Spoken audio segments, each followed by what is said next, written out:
En este video vamos a hacer algo que no está en ningún otro video, porque en todos lados te dicen esto se resuelve así, aplicamos la fórmula, pero en ningún video te explican y te dicen por qué tenés que estudiar. ¿Por qué tenés que estudiar matemática? En este video en particular, si vos sos estudiante de ingeniería o algo parecido, vas a encontrar motivos para estudiar matemática. Sí, toda la matemática para ingeniería. Eso vamos a ver en este video, razones para estudiar. Nada de estudiar porque sí. El sistema te obliga a estudiar porque sí, pero no te da motivos. ¿Por qué te tenés que sentar a estudiar? ¿Por qué tenés que resolver todos los ejercicios que te dicen? ¿Para qué te va a servir? Bueno, eso es lo que vamos a hacer en este video. Tratar de tirar motivos para sentarte a estudiar. Si no querés estudiar sentado, querés estudiar parado, estudia parado. Si querés estudiar caminando, también puedes estudiar caminando. También se puede hacer. Estudiar de cualquier manera, pero estudia. Vamos a ver eso, motivos. Así que si te interesa eso, quédate del otro lado.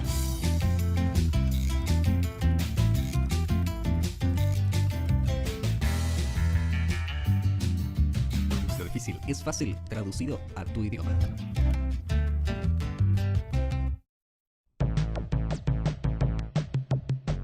Bien, ¿arrancamos? Va a ser bien rápido, no voy a ir muy despacio, vamos a ir bien rápido. Primero, matemática A. En Argentina, en la UNLP, Universidad Nacional de La Plata, la primera matemática es matemática A. ¿Y qué se aprende en matemática A con estos dos libritos? Bueno, lo que se aprende es el concepto de función numérica, ¿sí? Funciones algebraicas. Una función es una relación entre dos o más variables.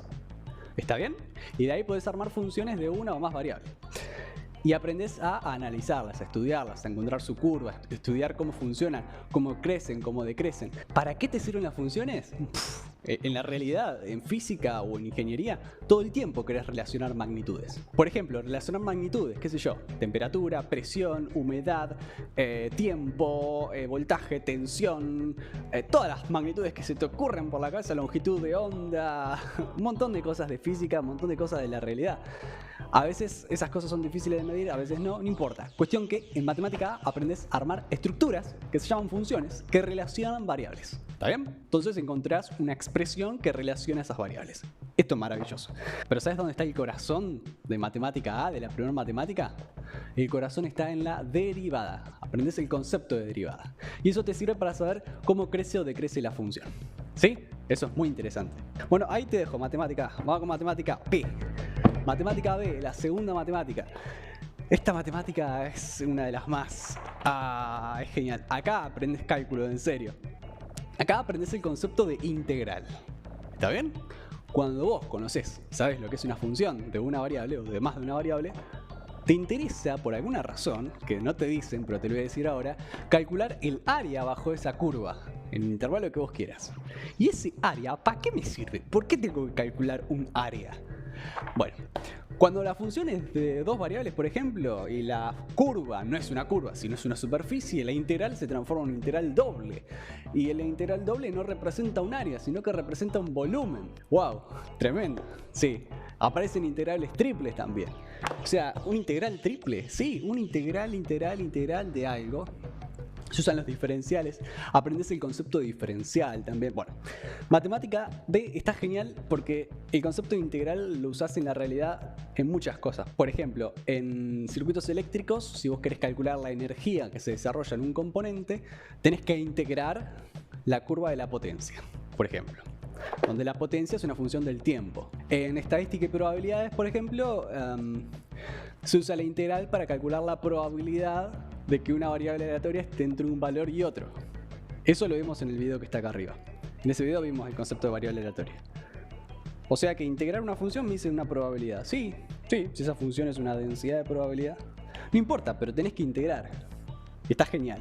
Después aparece la integral como herramienta para calcular volúmenes. Sí, aprendes a calcular volúmenes con integrales. Aprendes a calcular la masa de una pieza, ¿sí? Conociendo la densidad de masa de esa pieza. Integrando esa función en el volumen del cuerpo, puedes encontrar qué masa tiene ese cuerpo. Es muy interesante el tema de la integral. Ni hablar de un montón de otras cosas que no me acuerdo ahora. Por ejemplo, cuando vos trabajás con funciones vectoriales y te integrás, encontrás un montón de cosas relacionadas con el comportamiento de los campos vectoriales. Un campo vectorial puede ser, por ejemplo, el viento en función de la posición espacial. En cada punto del espacio hay una cantidad de viento que tiene una dirección y tiene un sentido. Ese viento lo puedes representar con una fuerza y esa fuerza la representas con un vector. Bueno, eso es un espacio vectorial en conjunto, porque en cada punto vas a tener un vectorcito. Bueno, matemática B, aprendes sobre eso. Vamos con la siguiente. Matemática C, la tercera matemática. En la tercera matemática aprendes sobre álgebra lineal. Básicamente, ¿qué es el álgebra lineal? Bueno, cuando vos tenés un sistema de ecuaciones, de dos ecuaciones y dos incógnitas, ¿sí? Ese sistema de dos ecuaciones vos lo resolvés a mano. Bueno, ¿qué pasa cuando tengo un sistema de más ecuaciones con más incógnitas? ¿Existe en la realidad? Sí, eso por supuesto que existe. Y eso lo resolvés con matrices, ¿sí? Una matriz es un arreglo de números. Ni hablar de que esto se utiliza en informática, pero un montón. También se utiliza en cálculo numérico, cuando vos tenés que resolver sistemas complejos en una computadora. Se utilizan matrices. Es más, las computadoras utilizan matrices. ¿Viste la Matrix, la película? Bueno, es una matriz. Matrix es matriz en inglés. Tiene un montón de cosas. Por ahí matemática C, donde ves álgebra lineal, es una de las materias por ahí que tiene más trabajo por ahí. Trabajo algebraico. Digamos, hay que sentarse con numeritos, hacer cuentas con numeritos sueltos por ahí, que a veces es un poco tedioso. Pero nunca hay que perder el hilo de qué estás haciendo. Estás resolviendo sistemas lineales utilizando matrices y eso te permite resolver ecuaciones, por ejemplo. ¿Sí? La anteúltima matemática, matemática D. Esta matemática yo la hice con Baragati, la profesora del video que está acá arriba. Matemática D, no, esto es genial. Acá aprendés sobre variable compleja, sobre números complejos. Los números complejos y la variable compleja es una variable que puede almacenar información de dos lados y eso nos sirve muchísimo en ingeniería. Por ejemplo, por decir algo, qué sé yo, una señal que depende si está en fase o no está en fase la puedes representar con un número complejo. Bueno, no importa, ya capaz que no entendiste lo que te quise decir. Pero la variable compleja se utiliza un montón, en un montón de cosas. Por ejemplo, en los fasores, los fasores son números complejos que se usan para entender la corriente alterna, la corriente de red de las casas, de distribución eléctrica. Sin fasores no puedes hacer nada. Y los fasores en sí mismos tienen magnitudes complejas y los complejos se explican en esta matemática.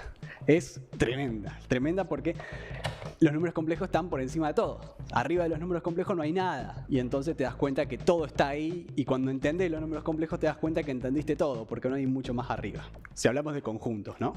Y por último, la matemática E, no tengo el libro, la matemática E es la última y lo que hace la matemática E es tratar de entender y tratar de hacer cálculos de todo esto, o sea, de todas las matemáticas anteriores, de manera numérica, o sea, mediante aproximaciones. Y ahí aparece el cálculo numérico. Es decir, cómo, por ejemplo, calcular la derivada de manera aproximada con iteraciones, por ejemplo. En un cálculo vos haces iteraciones y cuanta más iteraciones hagas, más te aproximas a la derivada de la función, por ejemplo. Y si no es derivada y es integral, lo mismo. Haces un cálculo numérico para poder encontrar de manera aproximada el área bajo la curva. Y cuanta más iteraciones hagas, más exacto te va a dar el área. Una forma es, por ejemplo, aproximar la curva por una recta. Entonces después se forman segmentitos chiquititos y cuanto más chiquitos son esos segmentitos, acá más se aproxima la aproximación que estás haciendo a la curva original. Entonces el área va a ir tendiendo al área original, el área verdadero. Bueno, eso es por decirte un ejemplo. Pero sin cálculo numérico no podemos hacer nada en la computadora de toda esta matemática. Cualquiera de los algoritmos de cálculo que vos tengas en tu casa, que vos uses para graficar una función, cualquiera de esos algoritmos utilizan cálculo numérico para poder resolverlo. Porque la computadora no tiene funciones curvas, sino que está todo fraccionado, todo digitalizado y eso inevitablemente está involucrado con cálculo numérico. Hay otra cosa, no te olvides. Vos decís, tengo que estudiar un montón de cosas, ¿no? Todo esto de matemático decís, me pongo al detalle y es un montón de cosas, un montón de formulitas, un montón de cálculos. Mirá todo lo que es esto, mirá, es tremendo. Y te voy a decir algo, no lo tomes a mal, pero de todas estas cosas en la realidad no lo vas a aplicar todo. ¿Sí? No lo vas a aplicar todo, vas a aplicar una pequeña parte nada más. El resto está hecho para que vos adquieras una destreza que te permite resolver problemas totalmente diferentes. Te va a proveer a vos herramientas que tienen que ver con destreza algebraica, por así decirlo, que eso sí te va a abrir puertas para resolver otros problemas en la carrera, totalmente diferentes. Así que ir en fino con esto te va a dar a vos, además de esa destreza, seguridad para poder enfrentar otros problemas. ¿Sí? Aunque no lo creas, eso pasa. Así que metele para adelante, metete estudiando cada uno de los detalles. Y otra cosa, trata de estudiar usando libros, ¿sí? Libros, los de cálculo, libros los grandes. Porque esos libros grandes te explican a vos detalle a detalle las cosas. Porque si vos vas con los apuntes que te dan en tu materia, o sea, los que te da tu profesor, generalmente están muy resumidos. Y las explicaciones esas cuestan mucho trabajo. Así que si al momento de estudiar vos te trabás y no avanzás y no entendés y te quedás dando vueltas en lo mismo 1 hora, 2 horas, es porque sabes que está fallando la explicación. Estás necesitando una explicación buena. ¿Y dónde encontrás esa buena explicación? En libros. En libros grandes, esos de cálculo, el Thomas, por ejemplo, que es uno de cálculo así grande. Bueno, no importa, léelo tranquilo, tranquila. De a poquito, capítulo por capítulo. Tranca, con un mate, con un café, qué sé yo. Podés complementar eso con videos de YouTube, por ejemplo. Buscás videos, no, cuidado con lo que buscás, pero hay algunos videos que están bien explicados, ¿sí? En la descripción de este video voy a ir dejando algunos recomendados, a medida que pase el tiempo, como para motivarte, ¿sí? Pero no te olvides eso, si estás trabado y dando vueltas como un perro que persigue su cola en el mismo ejercicio, es porque te está faltando fundamentos teóricos. Y esas explicaciones las encontrás en los libros. Esos libros. No mires al libro como algo malo, no. El libro es algo que lo escribió una persona que sabe, que te explica detalle a detalle eso que querés entender. ¿Está bien? Bueno, eso era un resumen más o menos para que tengas una idea general de qué tratan todas las matemáticas. Sin más, me voy. Hasta acá este video, espero que algo te haya servido. No te olvides que las cosas difíciles son difíciles y te las explican mal. Pero cuando te las explican bien, por ahí, terminas entendiéndolas. Y cuando las entendés, generalmente decís que son fáciles. Así que, mucha suerte.